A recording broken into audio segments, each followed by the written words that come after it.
This is really disappointing from a journalist so closely linked to the Indiana Fever organization. This is really, really disappointing, and it's really concerning in my opinion, because it is painting a 23-year-old on their team who is currently injured. If you thought the WNBA's biggest battles happened only on the court, you're missing the full picture. Caitlin Clark's rookie season has been nothing short of explosive, but not just because of her highlight reel performances. It's the story around her, the media scrutiny, the controversies, the fierce rivalries, and the passionate fan base that has defined this season as one of the most intense in WNBA history.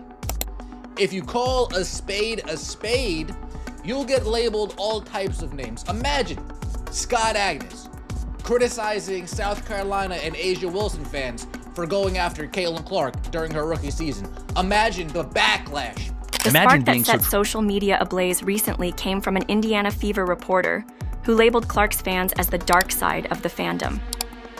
A bold comparison likening passionate supporters to Star Wars villains wasn't just an offhand comment. It ignited a firestorm that revealed the complex, sometimes toxic, tensions simmering beneath the surface of women's professional basketball. Caitlin Clark's arrival in the WNBA was heralded as a turning point. As the first overall pick, she carried the hopes of a franchise and captured national attention with her incredible scoring, court vision, and relentless drive. From the start, she changed the narrative, turning the Fever into a must-watch team and bringing unprecedented spotlight to the league. Yet, with the spotlight came heightened scrutiny. Officiating inconsistencies have dogged Clark's games, with many fans and analysts noting questionable foul calls that often went against her, while her opponents seemed to get more leeway. This trend fueled debates across social media and sports networks about fairness and bias in officiating. The rivalry between Clark and Angel Reese, another star rising in the league, has become emblematic of the competitive intensity of the season. Their on-court matchups feature fierce play and moments that ignite heated discussions about sportsmanship and respect, discussions fueled further by their outspoken fan bases. Meanwhile, the WNBA's decision not to include Clark in the Olympic roster. Scott Agnes writing an article about the Reese's Pieces and all their negative vitriol, shout out to Elle Duncan, that's been targeted to Caitlin Clark. Imagine the backlash he would receive. But what's the safe way out? What's the safest way to big up the Indiana Fever? Well, you tear down Caitlin Clark's fans. Raised eyebrows and sparked conversations about league politics and player dynamics. Officially, the reasons cited were related to team chemistry and experience, but many fans and commentators believe the decision was influenced by factors beyond pure performance, adding another layer to the complex narrative surrounding Clark's rookie campaign. Despite the challenges, Clark's professionalism remains evident. She has often been praised for her composure, handling physical play and media scrutiny with maturity that belies her rookie status. Meanwhile, the tension between media personalities and Clark's supporters has grown, with some journalists openly criticizing her fans, fueling a media-fan divide that has become part of the larger conversation about the league's growth and culture. This season isn't just about basketball. It's about a young athlete navigating the pressures of superstardom, a league grappling with growing pains, and fans fiercely invested in the future of women's sports. Caitlin Clark's rookie year is a story of talent, resilience, controversy, and transformation, and it's far from over. From the moment Caitlin Clark stepped onto a WNBA court, the expectations were colossal.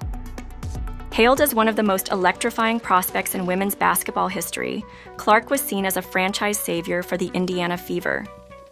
Her college career alone was a spectacle. Triple-doubles, jaw-dropping three-pointers, and a flair for clutch moments that captured national attention. The Fever and the league banked on her presence to elevate the WNBA's profile, and early on, she delivered. But rookie seasons are never easy, especially when the spotlight burns as bright as hers. The intensity of professional play meant Clark faced an onslaught of physical defenses designed to disrupt her rhythm. Fouls against her piled up, some called, many not, and each questionable officiating decision sparked online debates. Fans and analysts alike highlighted a trend. Clark was consistently on the wrong side of the whistle. One game stands out, a mid-season clash where Clark drove hard to the rim, only to be met with an elbow to the face that went uncalled. The replay showed clear contact, yet the referees waved play on. Social media exploded. Clips of the incident circulated widely, with fans expressing outrage not just at the foul itself, but at the league's seeming tolerance of physical play targeting its star rookie. Off the court, Clark's relationship with the media became complicated. Some journalists praised her skill and poise, while others scrutinized her every move and criticized the fervor of her growing fan base. This divide culminated in a particularly notable incident. An Indiana Fever reporter penned a controversial article labeling Clark's supporters as the dark side, a dramatic and divisive metaphor that framed passionate fandom as toxic behavior. The backlash was immediate. Listen, man, this is very sad, very disappointing. It's disgusting that Caitlin Clark has to be subjected to this nonsense. And enough's enough. That's the bottom line. That's the bottom line. She needs to come out and draw the line in the sand. And it would not shock me if at some point, man, Caitlin Clark is just done with this. Fans, players, and commentators decried the characterization, arguing that supporting a player who is literally changing the game should not be vilified. Social media users launched defenses, with hashtags and viral posts rallying behind Clark and her fans. The reporter's framing ignited broader discussions about media responsibility and the challenges athletes face when fan support becomes a lightning rod. Meanwhile, Clark's rivalry with Angel Reese added another dimension to the season's drama. Both young stars, their competitive clashes on court became highly anticipated events. Their battles were fierce but sportsmanlike, though moments of trash talk and intense exchanges fueled fan debates and added to the narrative tension. The media spotlight on this rivalry often amplified minor incidents, sometimes casting them in a more confrontational light than warranted. Amid all this, the WNBA's Olympic roster decision became a major talking point. Clark, despite her standout performances and popularity, was not selected for the team. Official statements cited the need for team cohesion and experience, but many observers questioned the omission. Rumors and speculation swirled. Was it a political move? Was there a hesitance to put so much spotlight on a rookie? The debate raged, highlighting the complex intersection of talent, politics, and perception in professional sports. Through all these ups and downs, Clark maintained a level of professionalism that earned respect. She absorbed hits without retaliating, answered tough questions with grace, and focused on elevating her game. They also announced the skills competition for the WNBA All-Star team, and she didn't make that either. So you argued she wasn't good for the Olympics. Your argument, though I don't buy it, but it was your argument, women's basketball, that she would be a distraction.